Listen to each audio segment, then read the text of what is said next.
Guidance is one of the most important things in life, and we all want a role model to follow, somebody who can guide us on the right path. And today we have such a personality who's very famous for his spiritual motivational speech. He has been helping the community since long with his guidance and experience. I'm talking about none other than Mr. Deepak Manchanda. Welcome, Mr. Deepak. Thank you very much, Nikhar. Thank you for having me here. Firstly, I would like to ask you, what is the major difference between a motivational speaker and a spiritual motivational speaker? The basic difference is that motivational speakers or coaches are those teachers who are actually helping the people who have a dream and are looking for some kind of a guidance to actually convert that dream into a reality. That's what the role of a motivational teacher is. Whereas a spiritual teacher helps people to understand that everybody is a spirit with a body and a mind, and then continue their journey in enjoying the life or enjoying the success, happiness and peace. Being a spiritual person, not as a person who has a dream to fulfill. So both the teachers do different job. One makes one aware about himself or herself, which is spiritual teacher. And the another one, motivational speaker, is the one who actually could convert that inbuilt capabilities into a profession, into a business, or into a profit venture. That's the role of the motivational speaker. He's been motivating somebody from a situation where he is to a situation where he would like to go. Spiritual teacher may or may not do that job, except for taking this spirit to the logical conclusion, which is to solve from this life. Motivational speaker could give you motivation to become who you are. Mm-hmm. Spiritual teacher gives you the information who you actually are. So it's not like you have to become something, you're already a spirit. The spiritual teacher helps you to find that spirituality within yourself. And once you find, you enjoy success, happiness and peace in a very different way. So how do you do that? It starts with mindfulness. That's the primarily tool with any spiritual teacher, that we introduce mindfulness to a person. And mindfulness is a technique which gives you ability to have your mind fully available to you.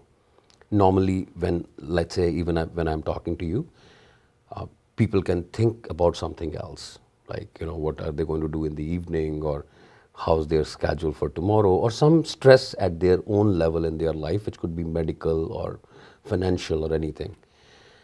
But a person who understands the mindfulness, he basically manage his mind, program his mind, mm-hmm. that the mind should be fully available.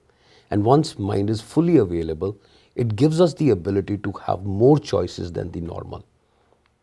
And once we have more choices, we could evaluate those choices. And whatever is the best choice with this, we will take that decision. And that will become our conscious decision to improve our life or to go in our journey, in our progressive growth, in our life as such. So mindfulness, once person is aware, then they gain the emotional intelligence. So if you ask me what will mindfulness give them, mindfulness will give them the ability to go within themselves and then use the mind for the right choices in their life to create the reality in which one wants to live in. And once they are mindful, then they also become emotionally intelligent. And emotionally intelligence is required after you are being self-aware, like you know who you are. But when you are living in a world, you are dealing with other people. So you need to be socially aware also, that how people will emotionally feel if you take some choice or a conscious decision which affects them. And that's where the synergy, bonding, harmony in this world happen. So basically it's like you're focusing on the things you want.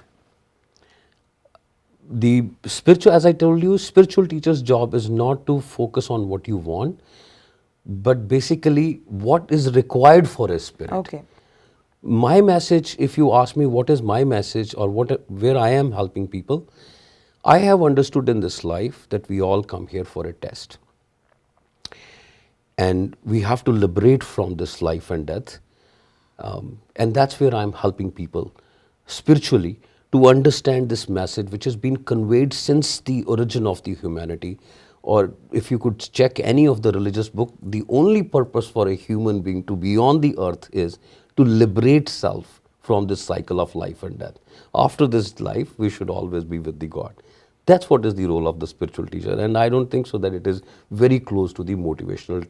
But motivational aspect should be there in a spiritual teacher, because he has to be motivated enough to do whatever he's doing. So motivation is the prerequisite for to do anything. But self-awareness is the most important thing as a human being while we are here. Okay. So what is your legacy and what do you actually want to leave behind for the people? To tell you honestly, I was touched by the God. I have personally experienced certain things which has taken me to this level of awareness. And I want to share with people that how they could be easily connected with the God while they are living a normal life. Before me also, there has been people who have been talking about a middle path, a balanced path, but none so far has come across who has lived a family life as well as a spiritual life. Otherwise, most of the people who I have seen or read about, including Buddha even, they left everything and then achieved spirituality in their life. Whereas I am coming up with tools and techniques which you could use in your normal, in your ordinary life, and can still be having the essence of your spiritual self. So like having both of the things, a normal life and the spirituality as well. I will say, recognizing your spiritual self while you are living in a family life, so that you could balance yourself and not just enjoy peace in life or success in your life, but all three aspects: success, happy, and peace, all three. To be, if I say I'm a motivational speaker or a business speaker, I will definitely be in a position to make somebody successful. But maybe that person is not happy or not peaceful. Whereas through these methods, through mindfulness, emotional intelligence, and understanding your own energy within yourself, takes you to a very different path. And that path is basically the path required to be known. Not many people know that path. Mm-hmm. Not many people get awareness, because we are so much tied up with your own life, paying bills and in our own challenges, that we do not get enough time to think about it, that who we are, why we are here, and what is the real purpose and meaning of life. And if you really see, these questions are in everybody's mind when we are children. But then over the years, with the time, we forget about these things and we just get involved in certain things which are non-value added. And by the time we realize it, it is not that nobody realizes it, that they are doing something wrong. But by the time they realize, it's probably 65 or 70 years old of age. And they cannot enjoy the spirituality in such a short time. You should be knowing these things when you are young, like at 16, 17 or 18, understanding yourself in a better way, and then coming up even with your gift or your dream, and then going ahead. But just because you have a dream and you want to reach somewhere is purely business, and probably my inclination is more towards the spiritual self rather than the business. Yes, if you have found yourself spiritually, that you could be a painter, you could become a writer, or you could become a musician, then you need further coaches who knows branding and those kinds of a thing. That is not the job of the spiritual teacher. But spiritual teacher's job sure is to give people a chance to understand self-awareness, who they are. Like you said, when we talk about Buddha, they all left their normal life for spirituality, right? So why was it that way? Why can't you balance both the things? Okay, I'll tell you the practical challenge is that it's a long process. It takes minimum 7 years to go through the spiritual awareness or spiritual awakening. Many a times it goes up to 14 years or maybe 21 years. Within the multiples of 7, I have seen the change happening. So a normal person who's leading a normal life and one day spiritually get awakened takes about 7 years. In those 7 years, there are a lot of restrictions in what you eat, how you pray, And many a times it is not easy to balance while you are living in a family life, because there is another person in the same family who may not have the same inclination, same awareness, and then there is a fight. When I say fight, fight does not mean the physical Yeah, fight, but it is the fight of the conflict or conflict. And when argument. there is a conflict in the family, it affects the family. Yeah. So the best way is you leave the family for a few years, and you go through that process and enjoy that, and then come back, or whatever you feel. Just to enjoy the spiritual side. I have seen Vinod Khanna doing that. He just changed, enjoyed, and came back and enjoyed the life. Probably I come in a category where I do not want to go back now where I was. I want to help people with the experiences what I have been through, and I have understood that these are very simple things in life. We just make it complex by ignoring it, by not knowing about it. And I think so. Being knowledgeable is the key. Knowledge can resolve all the problems, whether it is spiritual or materialistic. And mindfulness is one of the way to gain that knowledge. You may have heard that people use only 10% of their mind, and 90% of the mind remains untapped. Mindfulness gives you that ability to dive in your subconscious mind, that 90% of your mind, and then use that unconscious mind and convert it into conscious. Like when I say, I'll make it easy. Let's say when I'm of 2 years old, and my parents will guide me 5 vegetables. When I'm at age 3 or 4, 5 fruits. So those things are not in my conscious before, that are in unconscious. Yeah. But then somebody told me and I brought it into conscious. This is what we do throughout the life. By learning new words, new experiences, we basically convert that unconscious into conscious. And over the years, we start using more mind. And once we have more mind available, as I told you, it will strengthen you to take wise decision. If people say they are not successful, not happy, or not peaceful, or living in a reality, whatever their reality is, if it is a failure, it's because of their own choices, their own conscious decision. If you ask them whether you will repent or regret for the decision you took, 4 years, 5 years back, which has changed your life, their answer will be yes. And if you ask them, why didn't you take these decisions at that time? And the answer is, we didn't know. So it's by knowing you could improve in your life, knowing spiritually, knowing in a way that you could bring the best out of you. So basically we can control our mind through Yes, it is the all spirituality. through controlling the mind, because our senses they are very bad and they just take us in one direction. And mind, being the chariot rider, is basically controlling those senses. And then based on the request of a sense, like I want to smell this, or I want to eat this, or I want to, like, those are the the desires which senses, actually come yeah. from the senses. And then mind accordingly check the priority and the availability, and put the resources, which is body, to get those things into reality what you want to experience. But most important is to control the mind, because you are not mind, you are a spirit. You have mind available to you.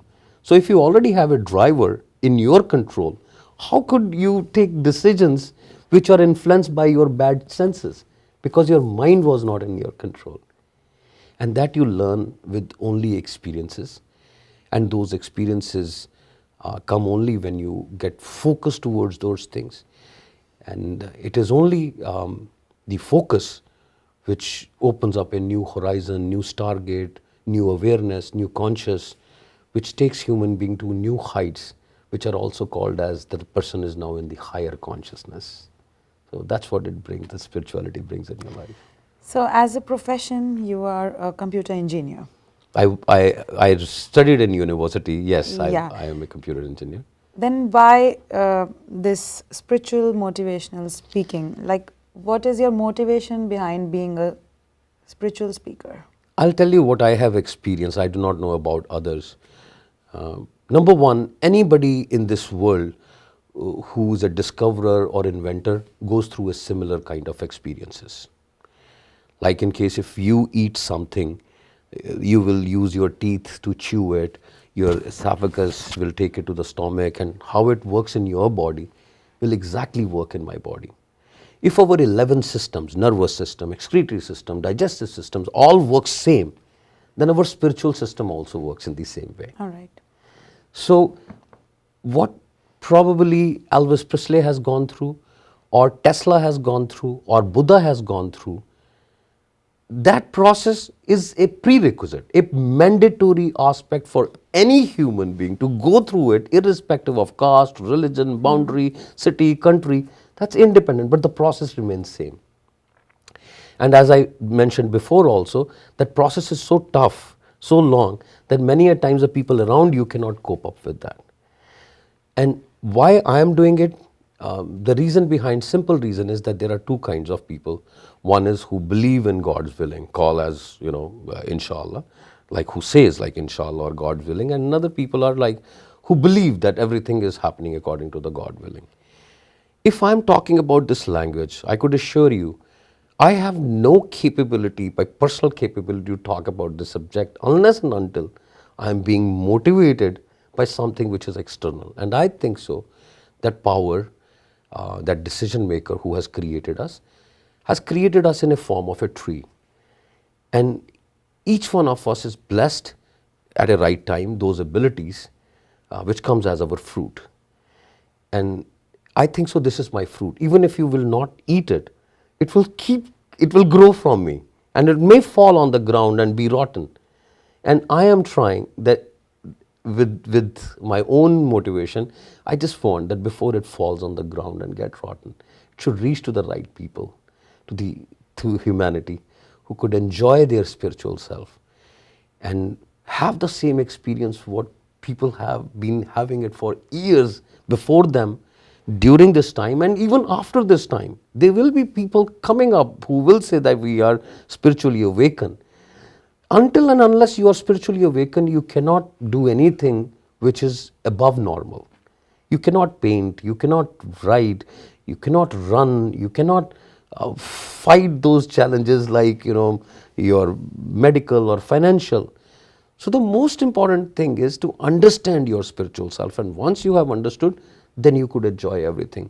And what best can be there in contributing in somebody else's life to take them to the right path, which is to meet one day Lord. So means like our daily activities which you're talking about, they can all be controlled through spirituality. Every thought could be controlled, every action could be controlled, but it takes time. Many a times we know that lying is not good, stealing is not good, but people still steal, people still lie, even knowing it, they still do it. Why? Because they do not have the control on their own experiences, on their own learning. These five senses are so bad that they could influence somebody like a toxin, like a cobra bite, and once it bites, you are not in your senses. And once you are not in your senses, you cannot take the right decision. That's very simple. So your spiritual self brings you out of that intoxication. And slowly, gradually, I'm not saying that spiritual people do not make the mistakes, or they don't behave or act like the normal human. They do. The only difference is they know where to draw the line. Yeah. And how to grow in their life by keeping those snakes into the basket and not getting affected. So what's the next step, like down the line, 5 years? How do you, would want to motivate people with your spiritual spiritual knowledge? Look, yeah. As I mentioned you before, and you ask any human being, irrespective of their religion, what is the one main reason of our creation? And that is to meet God one day. That's common. You ask any religious person why this life has been given. Because this is an opportunity whereby we have to improve ourselves to come to that standard that after this life we'll live with the Lord. Once we live with the Lord, we will not come into this vicious circle of life and death. It's called as salvation, liberation. The point is how we do it. And I told you that we could do it through the mindfulness, by understanding our inner self, by our energy system, and then consciously take certain choices in our life which are not influenced by our five senses, but our controlled mind. That's it. So would like to say something to our viewers? To the viewers, this life which you are seeing is very beautiful. If you check Earth, is one of the beautiful planets. But I still feel that this is a level onto which we are playing, and there are levels ahead of it also. You might have played some video game with the levels, and if you stuck to one level, how will you feel? And that's the question you have to ask. Would you be interested to see the world which is beyond the understanding of our, these five senses? Or you would like to be trapped into this fight of survival and waste this life, which is only opportunity for us to meet with God one day. Thank you so much, Deepak ji, for your motivational and spiritual speech. So that was Mr. Deepak Manchanda. He'll be more frequent with us, giving us the motivation to see our spiritual side. Thank you and keep watching Voice News Network.